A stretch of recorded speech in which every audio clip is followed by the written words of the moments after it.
Allora, amore di papà, ti ho portato a bar perché è venuto il momento di discutere un pochettino di temi seri, argomentazioni importanti. Tu ormai sei in prima elementare, hai 6 anni, quindi c'è un'età ragguardevole per discutere di queste cose. Non puoi pensare sempre ai cococche, alle mazzarella e agli spirituali.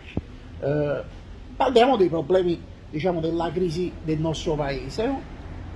Ma chi? San Giorgio a Cremano? No, l'Italia, amore, l'Italia comunque un paesiello che fanno i rispetti, fanno inciuci, diciamo.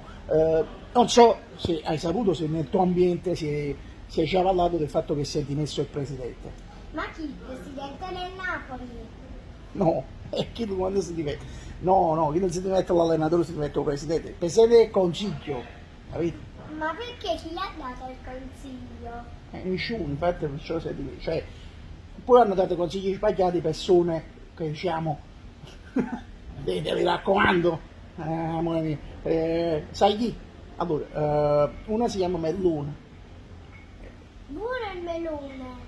No, Melluna che ti dipende come esce Melluna. Questo è uscito un po' fracico, è uscito un po', diciamo, sai quando Melluna è uscito d'acqua, che è pure pericoloso di fare venire male ai panzi, questo è così.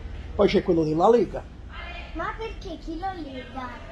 nessuno, infatti sta sciotto, e invece deve essere attaccato che fa solo male, invece è sciotto. Comunque è uno stato veramente in cui lo stato sta in uno, cioè come lei ci ha spiegato, amore non capisci queste cose, cioè allora pensa solo ai cocò, uno piglia a bicchicino, tu piglia a papà e poi mi passi alla messa. Pavo punto,